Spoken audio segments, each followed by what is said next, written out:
For today's video mga lalab, ayan.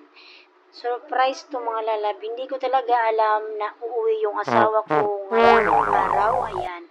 Medyo late na nga mga lalab yung ating upload. 2 days ago.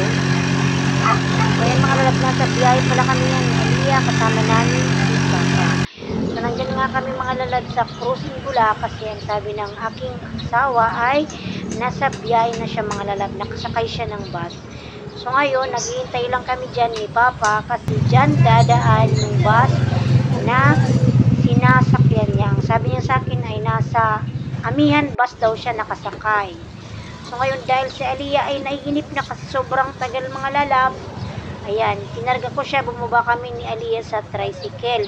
So may nakita kaming napaka-cute na bata na lalaki dyan. Tingnan mga lalaki dyan.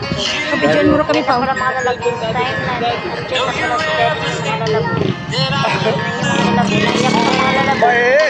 Kasi hindi sila magkakilala kasi maliit sa daddy niya mga lalaki. Hindi ko talaga yung bagong panganak pa lang ako. So nasa bahay na kami yan mga lalaki. Nagbanding-banding silang mag-ama. Kaso lang, hindi pa talaga siya kilala ni Aliyah mga lalaki. Naiyak yung anak ko mga lalabo. Oh. So ngayon mga lalab, fast forward tayo, nagpunta pala kami dyan sa bilihan na yan. Ano bang tawag dyan mga lalab? Hardware pala yan. Kasi bibili kami mga lalab ng, ano yan mga wire mga lalab yung ganyan. Ano? Kayo na lang mag-adjust kung ano pangalan yan. Char. Extension pala yan mga lalab, extension. Ayan o. Bumili nga siya mga lalab kasi meron siyang gagawin. Ayan.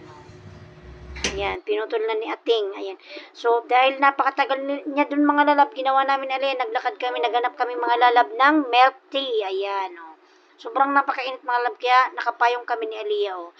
Naglakad lang kami mga lalab, siguro mga 15 minutes namin nilakad. So, nandyan kami mga lalab pupunta dyan, oh. Mango Madness. Ayan. Kasi mga lalab, ang sarap ng ano dyan, mango shake. Ayan. I love it. Gusto ko talaga yung mango shake dyan mga lalab, oh. Yan, ginagawa na ni Kuya. Yan yung may-ari. Ngayon pala mga lalab yung mga presyo niyan mga lalab. Nabubulol na naman sa agency ko. Yan mga lalab. So ayan, dyan, hinihintay namin si daddy niya mga lalab na pumunta dyan. Kasi ang tagal niya doon sa hardware. So ayan mga lalab, nakapag-order na pala ako niya. No? Ayan, no, tag-isa kami mga lalab. Hindi ko nga mga lalab binigyan si Aliyah niyan mga lalab kasi meron siyang ubo. Ayan na si daddy niya mga lalab. Oh. Binigay ko na yung isa. Usap kami. Sabi niya, bigyan mo si Aliyah kung anong gusto niya. Kaso lang mga wala naman gaanong paninda dyan eh. Mango shake lang naman yung wow, so ngayon, daddy. dumaan pala kami ng grocery mga lalab kasi bumili kami ng diaper tapos milk. Siyempre, bumili na rin kami ng uulamin mga lalab. Yun lang po. Thank you for watching. Bye-bye.